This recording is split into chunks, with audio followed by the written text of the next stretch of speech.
Story 1. Blind people having vision. Only something like 10% see nothing, not black, nothing. The rest all have varying degrees of vision impairment, all for different reasons. A lot of our students have light perception at the very least. People are always surprised by that. Edit. Comments proving my point.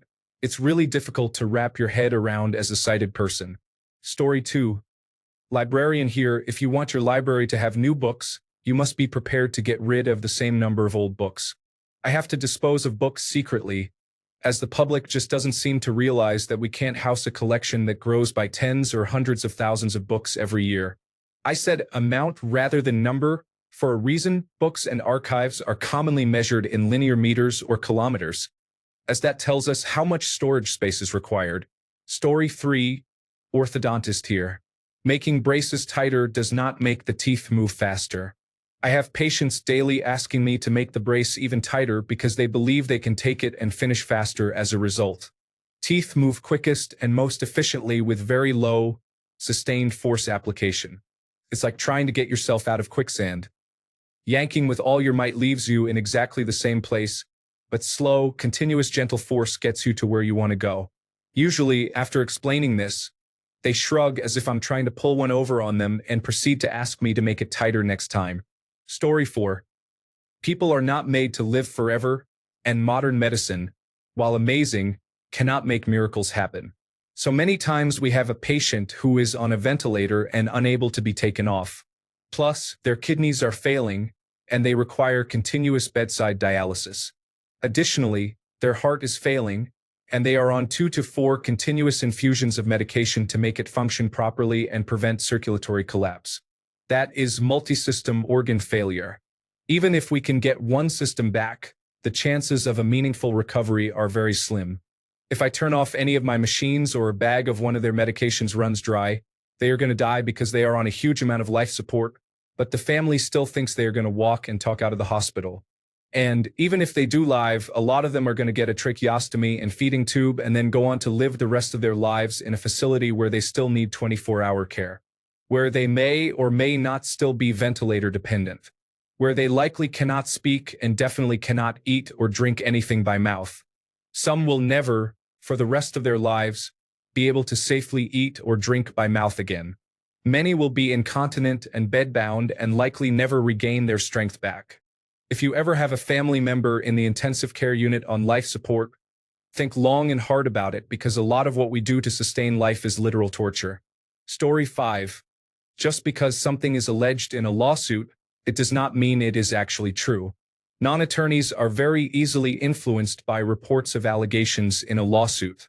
The reality is a lawsuit is just a series of allegations that may or may not be true. Story 6. Physics teacher. Scientific literacy is pretty poor in general. Many people struggle to interpret a graph correctly. Many people struggle to distinguish between variables, such as velocity versus acceleration. This is perhaps more niche for science education than the real world, but you'd be amazed how many people think skydivers stop completely or even shoot upwards when they open their parachutes. Many people don't appreciate the difference between an absolute change, like +10, and a proportional change, like +10%.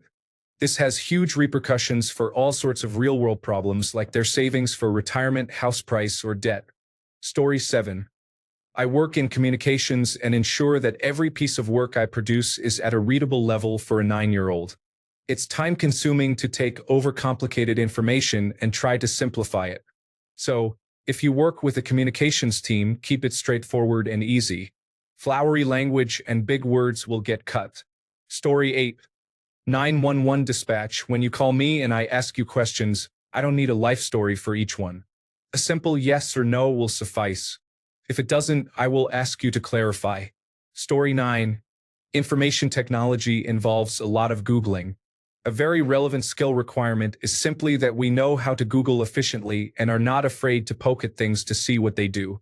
Seriously, if you do not know, learn some basic browser search skills, like putting a word in quotes to make it required, using dashes to exclude certain words, using after a date to filter by date, and so on.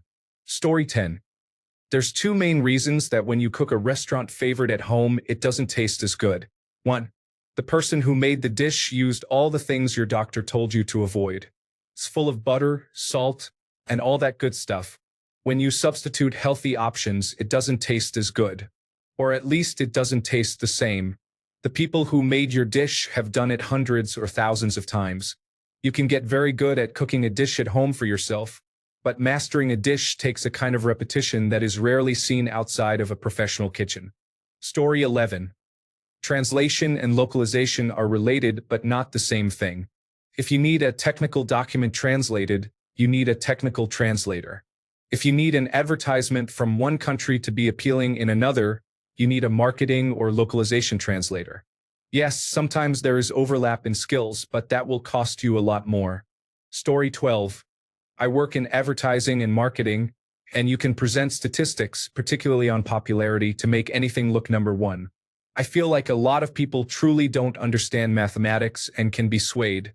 I'm constantly skeptical. Story 13. You cannot simply enhance an image to uncover more information. You are just stretching the same set of pixels. Knowing how something is filmed is almost as important as what was recorded. Story 14. Humans didn't evolve from chimpanzees. Chimpanzees are our nearest living relative species. Humans and chimpanzees both evolved from the same ancient species, which no longer exists in that form but does still exist in the form of humans and chimpanzees. The fact that chimpanzees still exist does not disprove that humans evolved from other apes. Story 15. I work in organ donation. We do not want to kill off your loved one. In fact, if I talk to you about donation, the first thing I am going to tell you is we need to keep them alive for a bit, 2 to 4 days, to make donation possible. If you insist we go faster, realistically all that would be donated is kidneys. Story 16.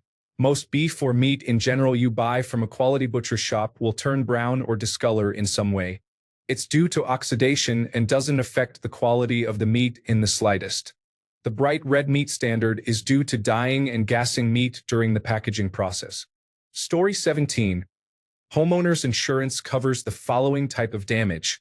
Asterisk, a sudden and one-time occurrence. 98% of all claims will come down to this simple concept. If your loss meets this description, it's most likely covered. If your loss does not meet this description, it's most likely not covered. There are some specific exceptions, but that's the general guideline. Story 18. There isn't one global sign language, just like there isn't one global spoken language. Signed languages have similar traits, but they differ from country to country, just like spoken languages. Story 19. Many people use drugs due to trauma. The culture surrounding drugs perpetuates the trauma. Even if someone did not start using drugs due to trauma, they most often acquire it due to the nature of drug use, the circumstances surrounding it, and how people who use drugs are often targets of violence, especially youth and women. This is not to excuse behavior or actions. This is just a gentle reminder that your sister, brother, cousin, or whoever says they were hurt by a relative may be dismissed and called a liar only because they are a drug user. It's most likely they are a drug user specifically because they were hurt. It is a natural human reaction to want to avoid pain or minimize it, even emotional pain. Yes, watching fentanyl users is distressing, and having methamphetamine users behaving erratically is unsettling, but it is never as easy as someone just stopping use. To successfully do that, they need not only to want it but to deal with lived trauma and have support systems in place to be successful. And even what I am saying here is a gross oversimplification. Story 20. Correlation is not causation. Just because two things change together does not mean one causes the other. For example, ice cream sales and drowning deaths are correlated. Could mean possibly 1. Eating ice cream causes people to drown. 2. When people drown, the survivors eat ice cream to make themselves feel better. 3. Both happen more often in the summertime. For other possibilities, this is used all the time when trying to push anti-science agendas. Story 21. In order to produce the color desired, one must first understand the relationships of colors and their contrasting components. There is nothing wrong with using prepared mixtures sold at stores, as long as you understand the limitations of each product and how to balance them. That is why you see brunettes with a green tint and unnatural oranges. You cannot paint without a primer any more than you can apply a chemical to your hair and expect magic. Story 22. There are 3 years past Economics 101 to get an undergraduate degree in economics. Do not use Economics 101 as a gotcha moment. It only shows you never went past that. It is never just how basic economics works. There are millions of variables we will never be able to fully capture. Story 23. Freedom of speech only protects you from government, not private action, and is always subject to time, place, and manner restrictions. It also does not protect you from the social or economic consequences of saying mean, crazy, or racist content. Story 24. Negative reinforcement and punishment are very different things. Reinforcement means anything that increases the likelihood that a behavior will occur in the future. Punishment means anything that decreases the likelihood that a behavior will occur in the future. Positive and negative refer to a stimulus being added, positive, or removed, negative, in order to achieve those impacts on behavior. Therefore, positive reinforcement.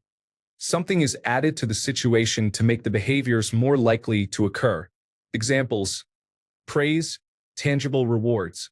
Negative reinforcement. Something is removed from the situation to make the behaviors more likely to occur. Example: teacher says if the kids all pay attention and participate in class, he or she will not assign homework.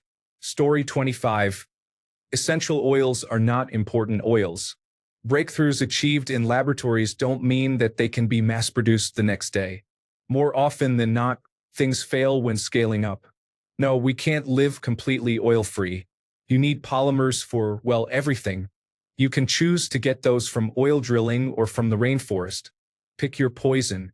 Biodegradable doesn't mean it will completely degrade the next day. Things will still accumulate before they degrade. Use less instead. Story 26. The fact that something is a social construct doesn't mean it doesn't exist, doesn't matter, or doesn't have an impact, nor does it mean that it can be changed easily. Story 27. Transportation planner here. The concept of induced demand, while gradually gaining broader recognition, is still unknown to most people. The idea is that if you build a certain number of miles of new car lanes by widening a freeway, for example, within a few years people will be driving approximately that many more miles, so you can't build your way out of traffic congestion. Many places have learned this the hard way, or in some cases have continued to fail or refuse to learn it, hence the just one more lane bro meme. But it's quite simple and urgently important if we want to stop wasting money and land on approaches that just don't help. Story 28. A lot of people project a lot of misconceptions on cultural traditions, and it drives me nuts. For instance, the European Middle Ages were less sexually repressed than people nowadays seem to think, because what they believe to be the Middle Ages is the Middle Ages as told through the lens of the prudish 19th century. And a lot of history is also told from the perspective of the middle or upper class. Housewives and the nuclear family are, historically, a fluke of a couple of decades, not obtainable for large parts of the world/working class population, and not the traditional way of living. Classic European folk dresses are often 18th/19th century retroactive canonizations or interpretations of things that existed but not in the same way that they are worn today. Maybe you see a pattern here. The 19th century has us still in a death grip and misled us significantly. Similarly, a lot of things we consider traditionally belonging to a certain culture just don't, or it's more of a shared effort or heavily inspired from other sources. Vinyasa yoga is an example of this, but also modern acupuncture. Many Christian denominations are a complete mixture of ideas. And that is not a bad thing. It is a good thing because it's what allows these ideas to be understood by a wide variety of people.